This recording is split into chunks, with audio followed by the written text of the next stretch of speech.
Committee बना लो भाई। सभी लोगों का धन्यवाद।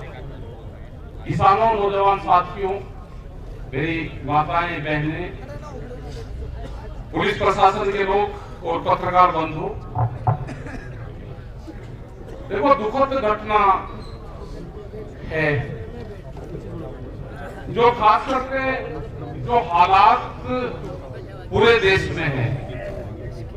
1 साल आंदोलन को हो गया, 1 साल से कोई आंदोलन नहीं चलता। जो पॉलिटिकल लोग हैं वो एक दिन की मीटिंग करते हैं, पूरा पुलिस प्रशासन फोर्स लगा के, गाड़ी घोड़े सब लगाकर एक दिन की मीटिंग करते हैं। यहाँ ये आंदोलन को आप लोग के सहयोग से 1 साल आंदोलन को, और कोई एक जगह नहीं आंदोलन, करीब 20-30 जगह धरने चल रहे, पक्के मोर्चे हैं 20-30, 40, 50 जगह, पता भी नहीं कि कहां आग लग रही। पूरा देश सड़कों के ऊपर है। कुछ हम सुझाव कल के लिए भी रखेंगे कि संयुक्त मोर्चे में कुछ ये प्रस्ताव हम लेकर आएंगे कि जो घिराव होंगे वो किस किस के होंगे, क्योंकि हमको हरियाणा भी बचाना है। और 1 साल से हरियाणा के नौजवानों को बिल्कुल थाम कर रख रहे हैं हम। नहीं तो हरियाणा के तो लोग हैं कि ना कहा आपने चला जाए, हम 1 साल का कोई आंदोलन होता है हम 3-4 दिन में, 5 दिन में ये देंगे, पलट करें अपना निपटा देंगे। तो हमको हरियाणा को निपटाना नहीं है, हरियाणा का जो गुस्सा है उसको शांत करना है। क्योंकि अगर जिस तरह से प्रशासन का रवैया है, अब दूसरे वाले का अगर पता चल गया कि ये अगली कौन सी चाल खेल लेगा, तो हमको उससे बचना पड़ेगा।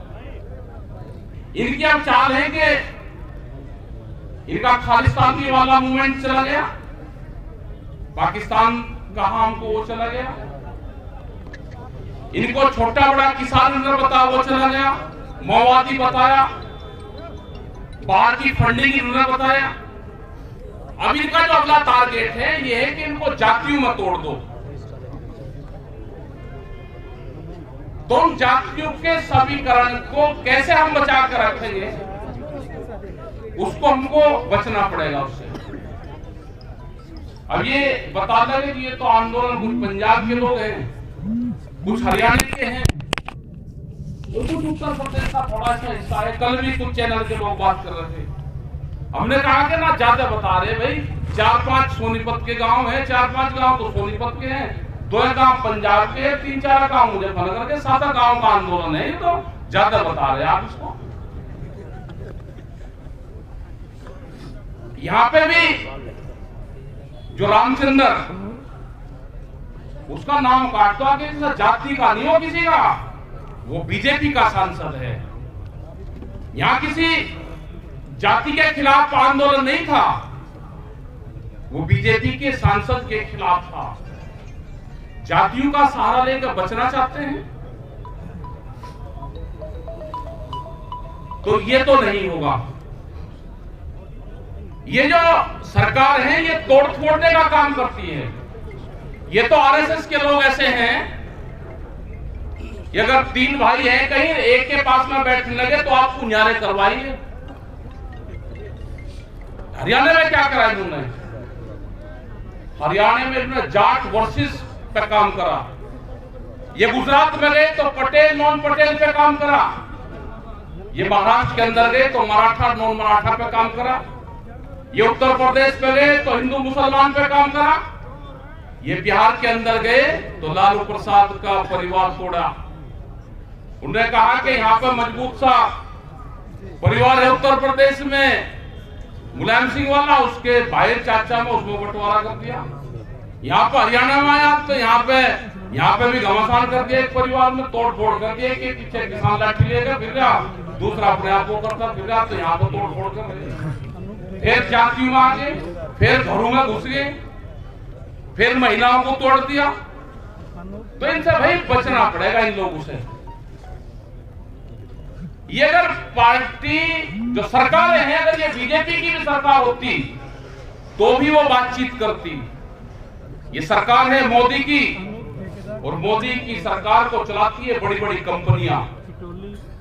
जिन लोगों ने ये पार्टी बनाई थी वे तो मकान के अंदर बंद हैं, उनकी बोलने की हिम्मत नहीं है।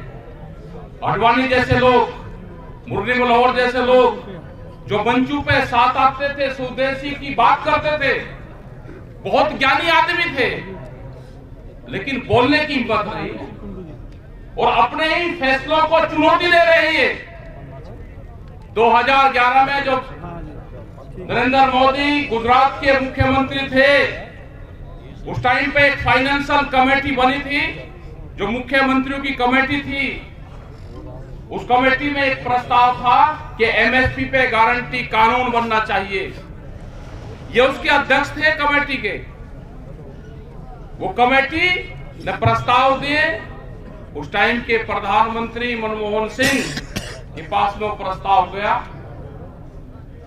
वो प्रस्ताव आज भी रखा हुआ है, उन्होंने नहीं करा, एमएसपी पे गारंटी कानून नहीं बनाया। इसके बाद में ये काले कानून, ये 2012 में उस टाइम की जो कांग्रेस की सरकार थी वो एक काले कानून लेकर आई थी। इन्हीं के लोग, सुषमा स्वराज कई इन्हीं के मेंबर पार्लियामेंट, उन्होंने स्पीच दी लोकसभा में भी, लोकसभा में, राज्यसभा में। अरुण जेटली, उन्होंने कहा कि ये काले कानून है जो ये सरकार लेकर आई है, इन कानूनों को वापसी होना चाहिए।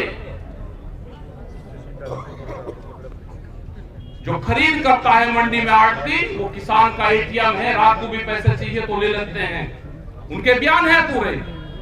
हमारी समझ में ये नहीं आया कि 2012 में जो कानून काले थे वे 8 साल में कानून सफेद कैसे हुए। 2020 में यही जब इनकी सरकार आ गई तो उसी कानूनों को लेकर आए, तो 8 साल के उसमें वो रंग उनका सफेद कैसे हुआ। या तो उस टाइम पे वे सफेद कानून थे या आज वे काले कानून हैं। इन्होंने कहा कि ये एमएसपी पे न कानून बना रही वो वाली सरकार और गलत तरीके के कानून लेकर आई, यह सरकार खराब है, इसको बदलना पड़ेगा। ये मन छुपाए पूरा देश लगा, वो गवर्नमेंट को गिराया गया। आज फिर ये आगे हम इनको कह रहे कि भाई अपने ही कानून को आप लागू कर दो। भाई एमएसपी गारंटी कानून आपकी फाइल है, उसको लागू कर दो। उन्होंने कहा जी पहले वाले ने लागू नहीं करा। भाई पहले वाले ने लागू नहीं करा, वो चली गई सरकार, अब तो आप हो। और जो कानून 2012 में काले थे वे 2020 में सफेद कैसे हुए, इनके पास में कोई जवाब नहीं है। ये पूरी दुनिया में, यहाँ नहीं, बहुत कंट्री में है, पूरी दुनिया में अनाज पे अपना अधिकार जमाना चाहते हैं। ये भूख के ऊपर व्यापार करना चाहते हैं। ये रोटी को तिजोरी में बंद करना चाहते हैं। आज कह रहे हैं कि उत्तर प्रदेश में इलेक्शन है तो अप्रैल तक हम अनाज फ्री देंगे। उसके बाद में क्या होगा, क्योंकि अप्रैल तक उनकी वोट चाहिए। जो केएफसी और मैकडोनाल्ड कंपनी का नाम बहुत ने सुना होगा, जो यूथ है हमारे, वो बचा हुआ भोजन जब शाम को क्लोजिंग होता है उनका 8 और 9 बजे, वो जो बचा हुआ भोजन है वो अपने कर्मचारी को भी नहीं देते हैं। वो डस्टबिन में, कचरे के डब्बे में उसको डालते हैं। अगर 2 गुलाब जामुन के पीस बच गए, अगर उसका बिलिंग होगी तो उसका कर्मचारी खा सकता है जो उसको बांटता है पूरा दिन। अगर उसका बिल नहीं कटा तो कचरे के डब्बे में जाएगा, उसको खाने के लिए नहीं देना चाहते। इसीलिए रोटियों पर, अनाज पर अपना अधिकार जमाना चाहते हैं। और ये एक नहीं है, ये कानून और भी है। दूध की भी एक पॉलिसी आ रही, इन्होंने कहा कि बाहर की जो कंपनी आएगी वो 20 रुपया लीटर दूध गांव में बेचेंगे, कोल्ड ड्रिंक की तरह 22 रुपया लीटर। अगर 22 रुपए लीटर ये बाहर का दूध आपके गांव में बेच देंगे तो अपने पशु का क्या होगा, वो तो गया। टर्की एक देश है, उसमें एक भी पशु नहीं है, आज सब खत्म हो गया। यही बिजली अमेंडमेंट बिल में है कि जिसके पास में 2 पशु होंगे तो कॉमर्शियल कनेक्शन देना पड़ेगा। मध्य प्रदेश की पूरी बिजली प्राइवेट कर दी। तो ये पूरा एक दूसरे से जुड़ा हुआ पूरा सर्किल है। इनका लास्टली टारगेट ये है कि ये जमीन इनको चाहिए, ये जमीन पर नजर है इनकी। आपने केसीसी बहुत लोगों ने ले रखा होगा, जो बड़ी बड़ी बाहर की कंपनियां हैं वे आ रही, वे कहेंगे जी हम जितना भी केसीसी ले रखे हम आपके पैसे दे देते हैं बैंक को, और ये केसीसी की जो रिकवरी करने का अधिकार है वो हमको दे दो। आपके घर पे फिर प्राइवेट लोग जाएंगे कि पैसे दे दो, आप पे पैसे नहीं होंगे वो कहेंगे जी जमीन दे दो। तो जमीन कैसे छीनने जाएगी, पूरा प्लान इनका बना हुआ है। ये आंदोलन ना चलता तो बहुत देश अब तक बेच दिया इन्होंने होता।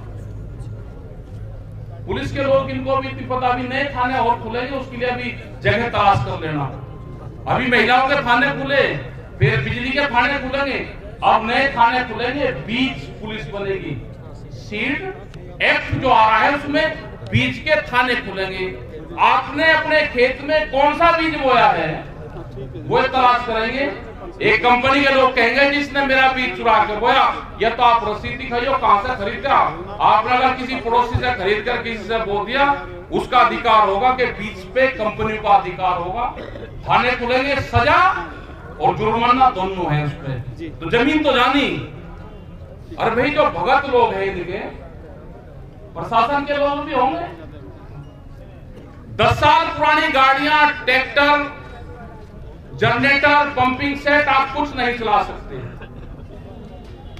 जो भगत लोग हैं भाई, जो ये करते हैं कि नहीं नहीं हमारे लिए तो वही देवी देवताएं हैं, ये जो पार्टी है यही है हमारी पूजनीय है। तो भाई अपना जो 10 साल पुराना ट्रैक्टर है वो जरा खड़ा करने वाला वाहन 10 साल पुराना नहीं चलेगा। इनके यहाँ पे भी ऑफिस में भी खड़े होंगे, फायर ब्रिगेड की गाड़ी खड़ी होगी 32 साल पुरानी पाओगी। इनसे भी जरा पूछ ले दो, क्योंकि पूछताछ कम करो, आप लाठी ज्यादा रखो। पूछताछ करो इनसे। एक भी पुलिस की गाड़ी का इंश्योरेंस नहीं पाएगा। हम आपकी भी लड़ाई लड़ रहे, क्योंकि कोई सहसा उसका नहीं आ रहा कोर्ट का। सारे गांव के ही परिवार के लोग हैं। और सैनिक बल जो 22-22 हजार रुपए में नौकरी कर रहा है, पेंशन खत्म होती जा रही है आप लोगों की भी। तो ये मजदूर की भी लड़ाई है, ये जो कर्मचारी है उसकी भी लड़ाई है। ये लड़ाई लंबी चलेगी, और लंबी लड़ाई जो भी चलती है वो शांति से चलती है। अभी बातचीत आपकी होगी, बातचीत को प्रशासनिक अधिकारी बता देना अपने वहां पे चंडीगढ़ तक बातचीत करके, या तो समझौता कर लेना। जो किसान बात कहेगा, जो हमारा प्रतिनिधिमंडल जाएगा, उससे बातचीत कर लेना। नहीं तो आपको बता रखा, अपनी घोषणा कर देना हम रात को हिसार में ही रुकेंगे। अभी जाएंगे हॉस्पिटल में, रात को रुकेंगे हिसार में ही, सुबह भी उसका पता लेकर आएंगे, और फिर कल आपकी दबे फिर आपका था पता लेंगे। अगर बात नहीं बनेगी तो फिर आपका था पता लेंगे। अपना जो घोषणा करनी घोषणा करेंगे, हमारे अध्यक्ष जी घोषणा करेंगे उस बातचीत के बाद। तो यह है कि अपनी बात निपटा दो। हमने 26 तारीख तक का भारत सरकार को समय दिया है। 26 तारीख तक भारत सरकार के पास में भी टाइम है, बातचीत कर लें। हमारा संयुक्त मोर्चा बातचीत करना चाहता है। 26 तारीख के बाद में हम भी अपने टेंट बदलने का काम करेंगे, फिर उनको टेंट, बल्ली, तिरपाल नया करने का काम करेंगे। जाएंगे तो नहीं, ये गलत फहमी अपने दिमाग में से सरकार निकाल दे कि ये किसान वापसी जाएगा। ये किसान वापसी नहीं जाएगा। बगैर समाधान के, संघर्ष से समाधान तक आंदोलन जारी रहेगा हमारा। बातचीत को तैयार है, संघर्ष से समाधान तक आंदोलन जारी रहेगा। जननायक राकेश टिकैत, जननायक राकेश टिकैत। तो आप बातचीत करो शांति से। हमने गेम आकर था, पहले एक नोकिया का छोटा सा फोन आया था, उसमें गेम था एक सांप सीढ़ी का, उस पर नंबर थे। अगर उसे 6, 7 पर 8 पे चलाते तो जल्दी टकरा जाता। अगर उसे 4 और 5 पे चलाते थे तो उस पे नंबर ज्यादा बड़े थे। तो ये है कि भाई टेम्परेचर जो हाई है किसान का, क्योंकि 200 से तो किसान का टेम्परेचर शुरू हो, तो अपना शांति से काम करो आप। और पुलिस प्रशासन से भी है, अपना जगह देख लियो, कोई दिक्कत नहीं, शांति से कर लियो, अपना फैसला सुनाइए बाद में। और फिर कल संयुक्त मोर्चे में अपने सुझाव रखेंगे कि घिराव में कौन कौन लोग आएंगे, उनको चिन्हित करेंगे। जैसे ये नहीं देखते कि ये कैबिनेट मिनिस्टर हो गया, ये स्टेट मिनिस्टर हो गया और ये बिनाई उसका विधायक बन गया, मंत्री बन गया बिनाई चुने। तो ऐसे ही घिराव और काले झंडे किस किस को दिखाने वो डिफाइन कर लेंगे पूरा। यूपी में तो एक कंपटीशन कर दिया, उन्होंने कहा कि जहां पर मुख्यमंत्री की इनकी मीटिंग होगी उससे 10 गुना मीटिंग करेंगे उसी फील्ड में। अमरोहा में मीटिंग थी, 7,000 आदमी उसके इकट्ठे हुए। अपने वालों ने तय कर दिया कि भाई 8 दिन बाद में इससे मीटिंग ज्यादा करेंगे। तो ऐसा कंपटीशन हुआ कि वो तो बारिश होगी, नहीं तो 1.5 लाख आदमी इकट्ठा होता। बारिश होने के बावजूद, मीटिंग कैंसिल करने के बावजूद करीब 250 ट्रैक्टर आए वहां पे और नाच कूद गए, क्योंकि खाना बना के जाए वही बारिश में चले गए। अगली मीटिंग फिर रखी, करीब 60,000 लोग आए वहां पे अमरोहा में। अभी कैराना में आज मुख्यमंत्री की मीटिंग हो रही है, हमने कहा भाई काले झंडे मत दिखाओ, वो पीएससी की कुछ घोषणा करने आ रहा, वहां पे मीटिंग रखो अपनी 8 दिन बाद की। तो ऐसा कंपटीशन लगा कि जहां मुख्यमंत्री आ रहा उससे 20-20 गुना भीड़ इकट्ठी हो रही। क्या लगे भाई इससे बड़ी करके दिखाओगे, उसमें सरकारी बस भी लगे, प्रशासनिक अधिकारी भी लगे और अपने वाले आवे ट्रैक्टर से कराने में, उसमें कराने में होगी। पानीपत से नजदीक है, आप भी बताइए, एक तमाशे से 2 तमाशे थी, वो भी देखना है। पानीपत के लोग जरूर बुलवाओगे वहां पे, आज शाम तक वो मीटिंग की डिक्लेरेशन कर देंगे। मैं कहा जहां पे ये मीटिंग कर रहे हैं वहीं उसी फील्ड में मीटिंग करो।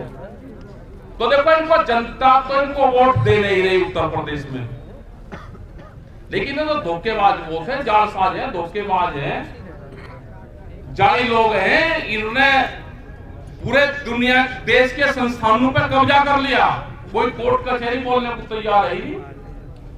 फैसले गलत सलत हुआ है, उन्हें एक गोल पट्टा राज्यसभा का और दिखा दे, वो जाकर फिर वहां चला जा, 2 साल लोग फैसले करवावे, फिर राज्यसभा दे जाए। जांच होगी सबकी भाई, जांच सबकी होनी।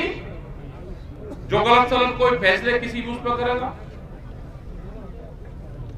अजय टैनी यहाँ के प्रशासनिक अधिकारी समझ लेना, अजय टैनी गृह राज्य मंत्री,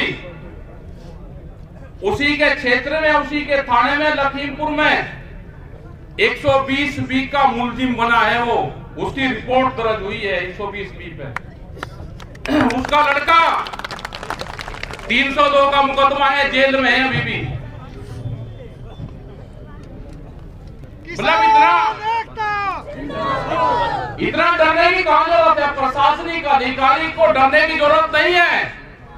अगर किसी ने गलत काम करा है तो रिपोर्ट दर्ज करो उसके खिलाफ, और भाई रिपोर्ट दर्ज नहीं करोगे तो आंदोलन झेल लो, प्रसाद तो लेना पड़ेगा। जाओगे भाई तो प्रसाद तो लोगे। तो अपना फैसला कर खाओ, डरने की घबराने की जरूरत नहीं, शांति से आगे का फैसला जब कर पाएंगे वो कमेटी बताएगी। जो 5 लोगों को जिनको चलना, हम एक बार डॉक्टर से हिसाब से भी मिलना, हम यहीं रहे, रात को बुलाओगे हम फिर आ जाएंगे, रात को हम यहीं रुकेंगे, पूरे हालातों का जायजा लेके। संयुक्त मोर्चे ने कहा कि रात को वहीं रुकना, कल फिर सुबह ही निकलते हैं। अगर आप यहाँ रुकोगे तो निकलते ही आएंगे, नहीं तो टोल पे जाएंगे और कल फिर यहाँ से वापसी जाएंगे। रात को यही है। जो 5 लोग हैं, आप जो को कहाँ जाना आप बातचीत करके और अपना ड्यूटी लगाओ, जिसको जहाँ जाना वो जाएगा। और जो हमारी माताएं बहनें हैं भाई, इनको तो अपना, क्योंकि टाइम भी हो जाता है इनका, आधार पर उसका इनको जान दो। हाँ और क्या। धन्यवाद जी, जय हिंद, जय भारत, जय हरियाणा।